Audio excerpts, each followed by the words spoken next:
coaches to players, medyo talagang mainit yung kanyang attitude. Thank you for that, Coach. You're clear of the game. Ariel Cacao with 25 excellent sets to go along with 1 attack and 1 block point. 6-game winning streak na for the team. Ano lang siguro yung naging secret to this success na meron kayo so far? Doon ko umpisan po sa training namin. Kasi halos lahat nagpe-perform talaga ng 100% nila sa training. Parang ubos kung ubos, kaya yung ilalabas ng laro namin sa laro ngayon, talagang magpe-perform yung bawat isa kasi ensayo pa lang nakafocus na, ensayo pa lang sinasapuso na yung mga ginagawa. Ayun lang po. Thank you, Ariel. We also have Benny Martinez. Benny, medyo iba to dun sa role mo last season. Sumasabay kayong pinapasok ni Vincent Nadera for the crucial stretches. Just how are you embracing itong klaseng role na meron ka ngayon? Siguro yung nangyari ngayon na panalo. Dahil din po yan sa mga training namin kasi yung tiwala na binibigay ng coaches sa bawat isa and sa partner ko na si Kuya Nadera. Kaya pag dating sa laro, binibigay din namin yung biggest namin kasi laki ng tiwala ng class namin. Thank you, Benny. And with that, the floor is open for questions. Ariel, ano lang yung naging mindset nung natabla ng UST yung game and paano mo minotivate yung teammates mo? Ayun, parang sinabi ko lang na lamang pa din kami kasi nauna kaming makakuha ng set eh. So nakatabla lang sila.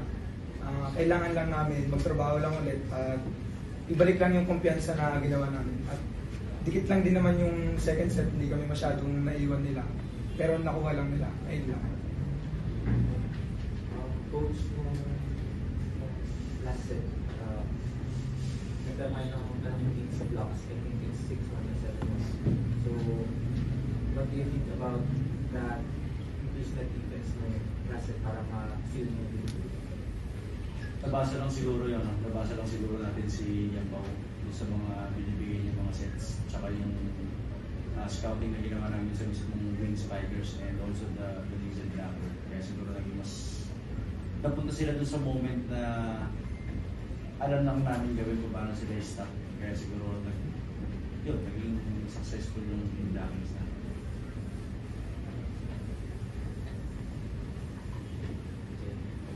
And total, wala naman nagtatanong.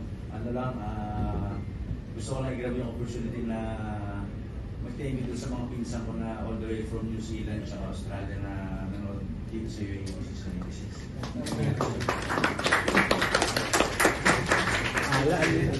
Last na lang din, Coach, just your initial thoughts on your upcoming matches. You have next week, you have UE and UP. Teams that have nothing to lose and everything to gain. Kayo naman, naghahabol naman kayo for much bigger goal, which is the twice to beat. So, how are you looking at the games ahead? For me, also for the players, walang pinag-uusapan kung ano standing ng kalaro mo, kung ano yung standing ng makakalaro natin. For example, UP UE and NU. Sa UAP kasi hindi pinag-uusapan dyan yung ano standing mo, anong pinag-uusapan dito yung pride ng pag-ibig, isang Tamaraws natin, also sa secondary schools na pagkagali natin.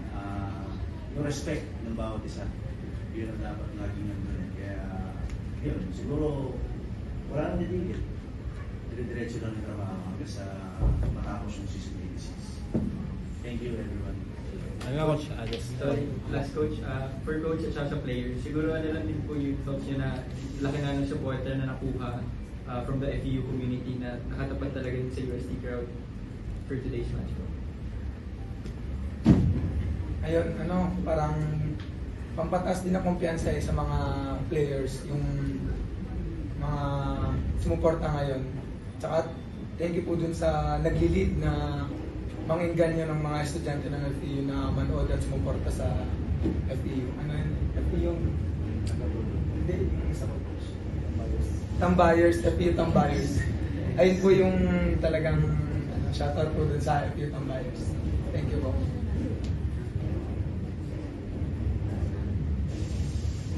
Yung crowd, lagi natin sinasabi, ginigising ng crowd yung players.